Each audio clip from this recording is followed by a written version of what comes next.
Hello everyone, my name is Armen Shaomian and I'm an associate professor in sport and entertainment management at the University of South Carolina.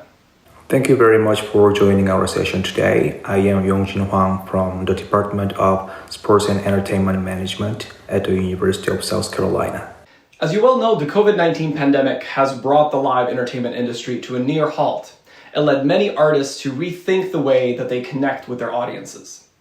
One effort to continue performing despite pandemic-related restrictions was to shift live performance into a virtual streaming that brings the live concert experience directly to fans' living rooms. However, little is known about the determinants of virtual live concert satisfaction, which we call VLC. The question we wanted to ask is, do virtual live concerts, VLCs, provide the same exhilarating experiences as those attended in person? Many of us certainly miss the in-person connection with fellow fans, the sights and sounds of the venue, and of course, hearing and seeing our favorite artists live in person. But the question of virtual live concert satisfaction has become increasingly common due to the advent of COVID-19 pandemic and the subsequent shutdown of the live entertainment industry.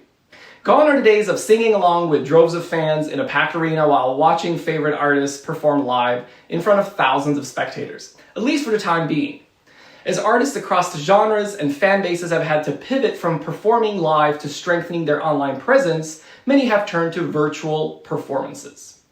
So the purpose of this study is to identify which factors constitute audience satisfaction with VLCs and to examine the importance of each element. But first, let's take a look at the subject we used for this study. The K-pop boy band BTS, whose success has exceeded any expectations, they decided to perform 2 live on-stage concerts in October of 2020 to be streamed worldwide to any fans who bought a virtual ticket or access to the performance.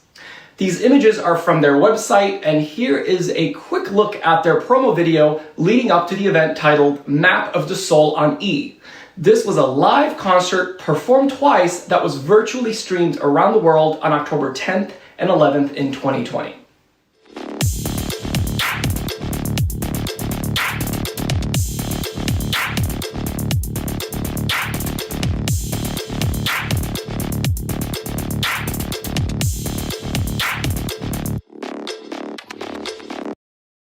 So for our study, we recruited a total of 533 participants who attended BTS's Map of the Soul on E concert in order to learn more about their satisfaction in attending a virtual live concert.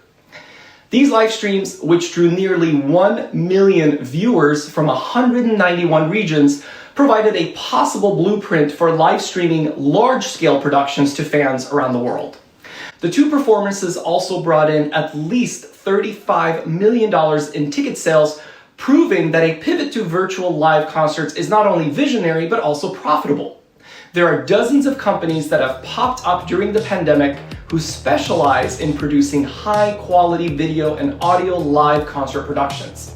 These are not simply live streams with a camera or 2, but rather an entire production taking the audience right on top of the stage alongside their favorite artists. I'm going to hand it over to my colleague Yongjin to speak more about the literature review and the research methods, and of course give us a little bit of the results of this study. Thanks, Armen. I will then briefly discuss the supporting literature of our study. Although there is no academic articles about virtual live concerts yet, we already know a lot about in-person live concerts.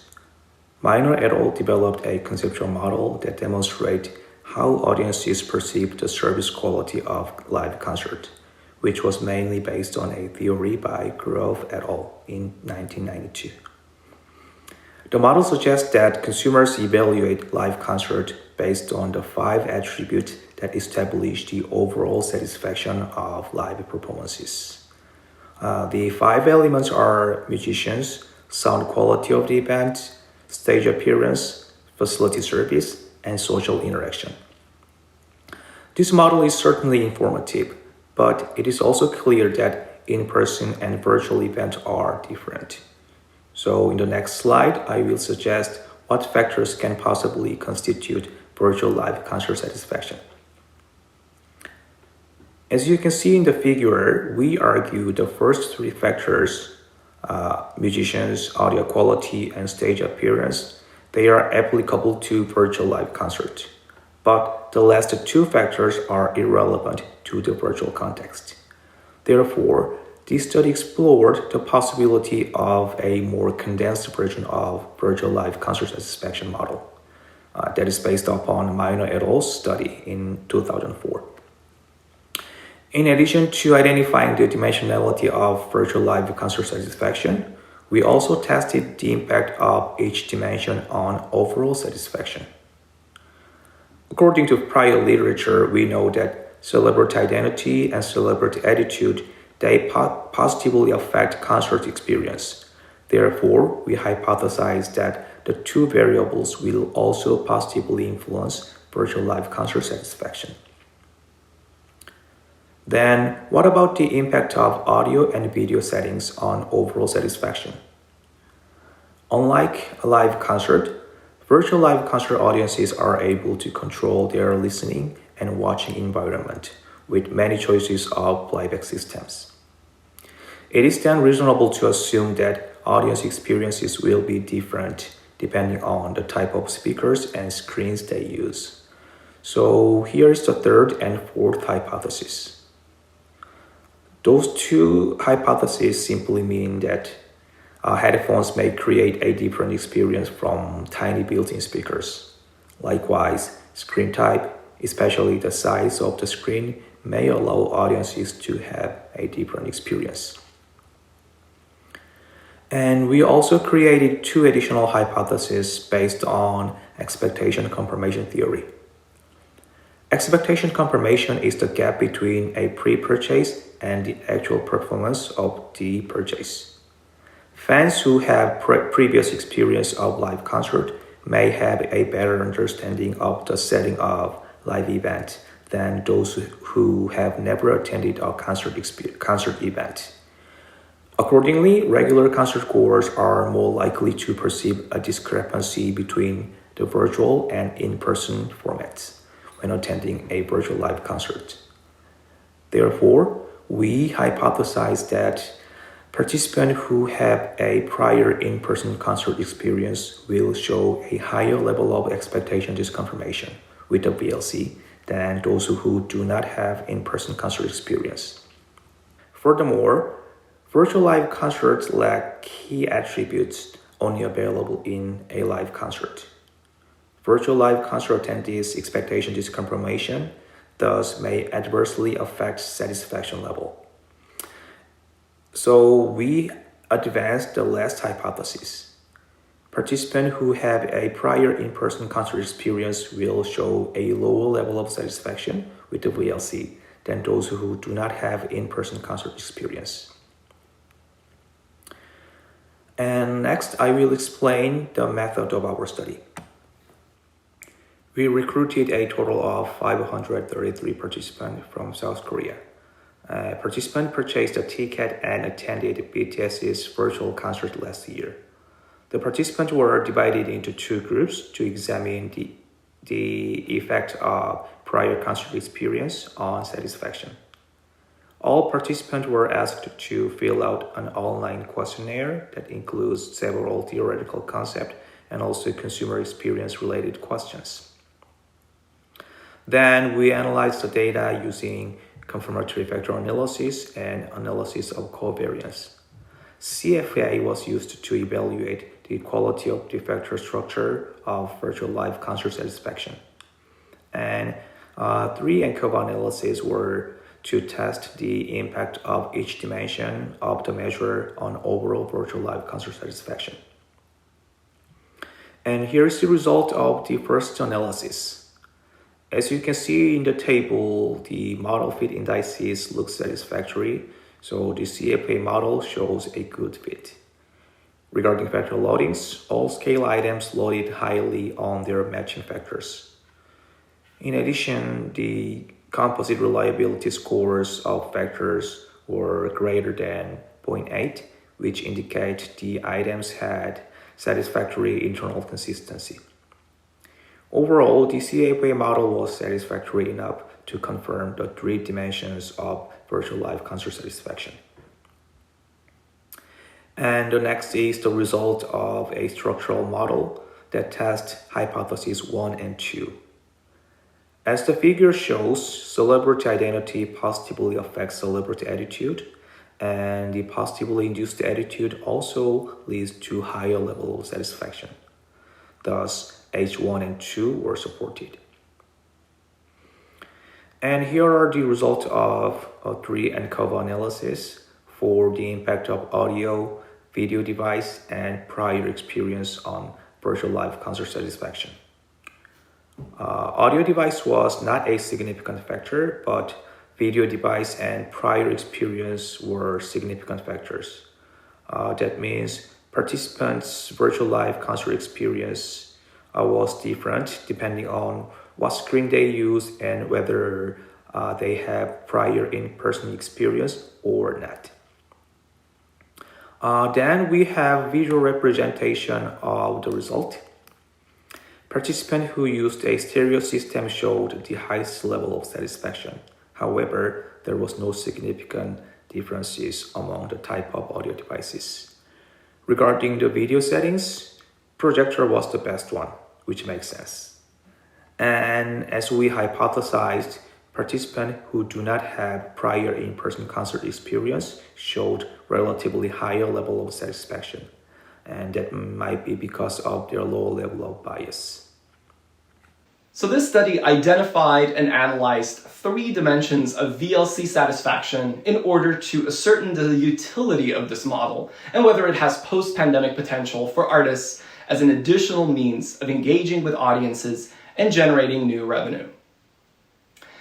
Those 3 factors are 1, the artist, so that's the key attributes of performers that audiences are satisfied with. Number 2, audio quality, which is determined by the audience's subjective perception of the audio production quality. And 3, virtual live stage appearances as determined by the visual attractiveness of the event on the screen. Despite the demonstration of a slightly higher preference for in-person events among the participants, who have had a previous in-person concert experience reported, the VLCs are inherently different from live concerts, and their necessity has been driven by extraordinary circumstances that have prevented live concerts from taking place. This natural difference necessitates and allows for a standalone framework to measure and understand VLC satisfaction given the absence of traditional determinants, such as facility services, like the venue and concessions, and social interaction, as well as engagement. The results of this study validate the efficacy and usefulness of the proposed model for evaluating VLC satisfaction. Further, they show that taking these satisfaction factors into consideration when planning a virtual live concert makes it a valid entertainment and performance option for many artists to attract and grow audiences around the world, even after the pandemic. Virtual celebrity-to-fan interactions often have the ability to create a sense of intimacy and authenticity. Based on participants' responses to the online questionnaire gauging their level of identification with the boy band BTS, a positive correlation between celebrity identity and virtual live concert satisfaction is evident. Thus, fans who identify closely with an artist are more likely to have a positive attitude toward the artist and their performance. Now, this study, of course, has a few limitations to be acknowledged. First, the current study explored the impact of sound quality on satisfaction by examining the different types of audio devices used. It measured the overall sound quality based on the participants' perception, which did not comprehensively investigate the objective quality of the audio. Thus, future research may inspect the technical side of the produced sound in order to measure the sound quality objectively. Moreover, an experimental setup may be necessary to control for the quality of the video settings. Screen size is known to be the most impactful element, but other factors such as screen resolution and fidelity could be further evaluated. Network connection stability might also be an element to be included in a future study. Additionally, while this study rigorously inspected how celebrity identity and attitude affect VLC satisfaction, the level of those two constructs in the dataset were high, and thus the impact of low identity was not fully captured from this research setting. Hence, it might be a good idea to examine another VLC that has a broader spectrum of celebrity identity and attitude. Thirdly, the identified three-factor model of VLC satisfaction was adapted from existing scales created for live concert satisfaction. The social interaction dimension was dropped in the model considering the uniqueness of the VLC in this study. Nevertheless, audience interaction was available during the VLC, even though it was highly limited to simply chatting with other fans in real time. Audiences may still want to have social interaction, as the psychological connection is one of the most impactful elements of a concert experience. Future research, therefore, should test whether emotional interaction among virtual audiences is still possible in virtual format, or if available, compare the extent of audience interaction between live and virtual performances. We also want to add that this study cannot be applied conclusively to entertainment events, as the sample of the study was limited to South Korean participants. To be able to generalize the findings of this study, similar studies can be replicated with a broader group of participants. With that, I want to thank you for viewing our presentation, and we look forward to your comments during the Q&A session. Thanks again for attending this session. I now look forward to getting any questions.